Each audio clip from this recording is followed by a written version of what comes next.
RSUD Kota Bekasi mencatat peningkatan jumlah pasien COVID-19 pada akhir pekan lalu. Pantauan Jumat 25 Juni menunjukkan beberapa pasien dengan kondisi dinfus dan memakai alat bantu pernafasan berada di pelataran RSUD.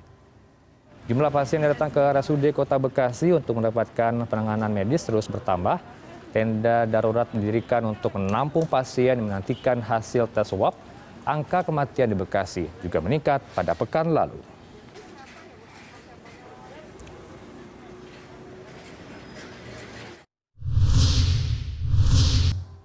Kita akan membahas penanganan lonjakan kasus dan pasien COVID-19 di Bekasi, Jawa Barat. Kita sudah terhubung dengan Wali Kota Bekasi, ada Pak Rahmat Effendi melalui sambungan Zoom. Kita langsung sapa. Selamat siang, Pak Rahmat Effendi. Selamat siang, Bang Heranov. Apa kabar? Sehat, Alhamdulillah, Pak. Nampaknya Bapak ini masih di lapangan ya, Pak. Bagaimana perkembangan kasus dan penanganan COVID-19 di kota Anda, Pak Wali Kota? Gini, saya ingin jelaskan kepada seluruh warga masyarakat Kota Bekasi. Di belakang saya ada eskavator sedang mempersiapkan menggali liang kubur. Yang sebelah kanan saya ini adalah mobil ambulan yang antri untuk memakamkan warga masyarakat. Artinya di Kota Bekasi sekarang ini sudah masa yang paling mengkhawatirkan dalam pengendalian COVID.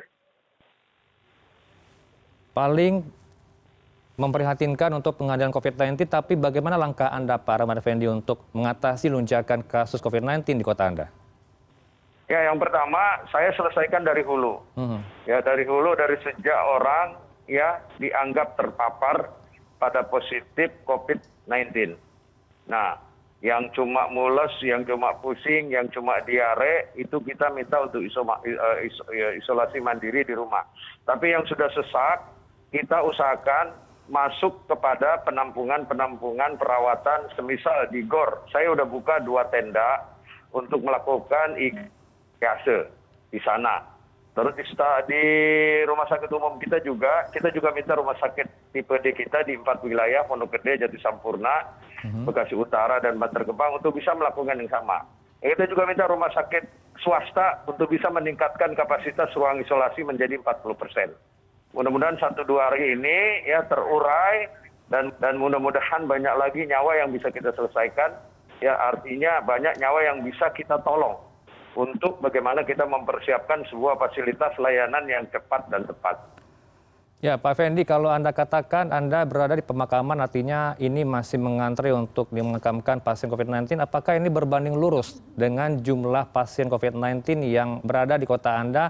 Bagaimana dengan keterisian dari rumah sakit rujukan sendiri untuk pasien COVID-19 ini? Apakah tenda darurat informasinya juga didirikan di beberapa rumah sakit rujukan, Pak Effendi? Ya, tenda darurat kita sudah lakukan. IGD itu sudah kita lakukan. Nah, yang saya sekarang di lapangan ini, ya, di pemakaman Pedurenan ini adalah melihat langsung bahwa ternyata ya kita sudah menggunakan eskavator untuk mengganti liang kubur ini. Artinya memang jumlahnya, saya catat yang kemarin, kalau hari ini saya belum catat. Yang kemarin itu ada sekitar 42 yang dinyatakan bukan saja suspek tapi memang COVID dalam satu hari.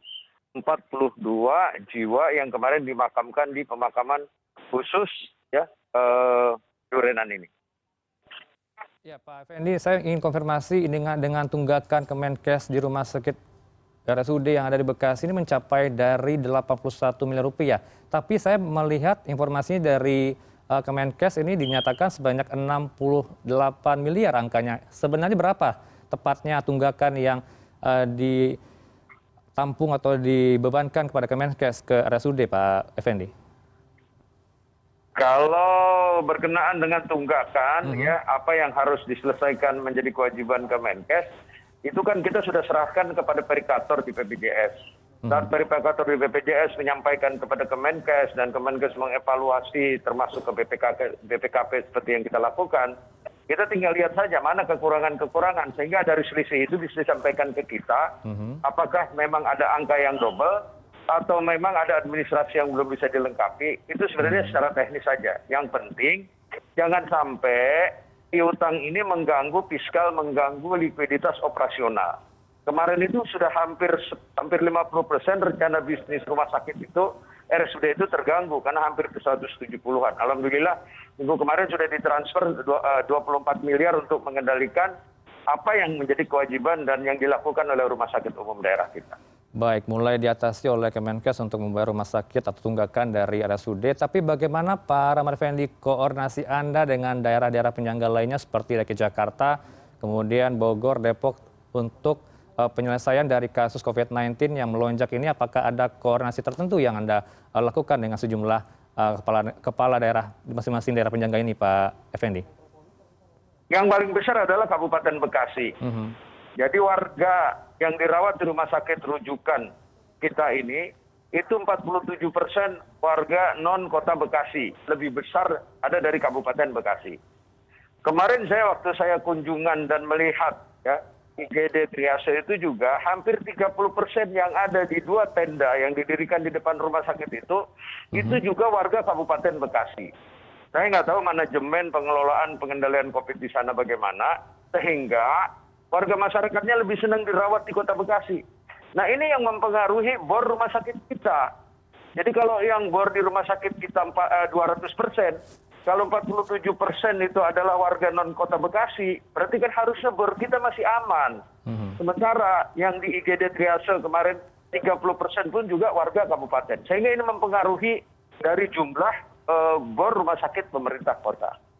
Baik, Pak Effendi, kalau melihat dari lonjakan kasus COVID-19 sehingga Anda juga bersama Satgas COVID-19 harus mengupayakan untuk mendirikan tenda darurat bagi mereka yang terkonfirmasi positif COVID-19, apakah ada rencana untuk melakukan PSBB seperti awal beberapa tahun lalu, Pak, atau tahun lalu 2020, Pak Effendi?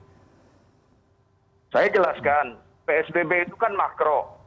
PPKM ini udah mikro, ini yang paling baik. Dan ini yang paling bagaimana kita mengendalikan di tingkat RW dan di tingkat keluarga. Menurut saya PSBB itu kemarin masih skala besar ya. Kalau ini udah skala mikro, ini yang paling cocok di kita untuk mengendalikan pandemi ini. Hanya memang itu tidak akan bisa dilakukan kalau warganya tidak patuh terhadap ya prokes 3T. Ya. Jadi masker sekarang ini menjadi bagian yang paling vital. Karena masker itu bukan untuk saya, tapi juga untuk mereka. Ya bagaimana kita selamat. Cuci tangan, jangan berkerumun. Nah sekarang varian ini penyebarannya sangat cepat sekali, beda dengan setahun yang lalu. Jadi kalau saya kan udah familiar, hampir 1,5 tahun saya ikut di lapangan, bahkan melihat langsung. Jadi ini yang paling cepat dan ini yang paling luar biasa. Dan angka kematiannya, waktu tahun lalu nggak ada 1 hari 40 orang. Sekarang ini 1 hari 43 orang, artinya luar biasa ini. Baik, luar biasa tentunya. Anda juga menghimbau agar masyarakat Anda untuk patuh prokes, tapi apakah ada himbauan khusus Pak bagi warga Anda agar tertib prokes, agar lonjakan kasus COVID-19 ini tidak melonjak lagi di Bekasi? Kita sudah melakukan justisi, kita sudah melakukan hoar-hoar, kegiatan ekonomi sudah kita batas, ya. Pengendalian COVID-nya sudah sedemikian ketat. Hanya kita berharap satu, bahwa warga masyarakat ini memang harus betul-betul mematuhi ya apa yang sudah kita berikan untuk menjaga keselamatan kita semua, ya terutama menggunakan masker. Baik, Pak Rahmat Effendi, Wali Kota Bekasi, Anda juga jaga kesehatan bersama warga Anda, tentunya harus tetap patuh prokes. Terima kasih Pak Rahmat Effendi sudah bergabung bersama News Hour pada siang hari ini. Selamat bertugas Pak Effendi.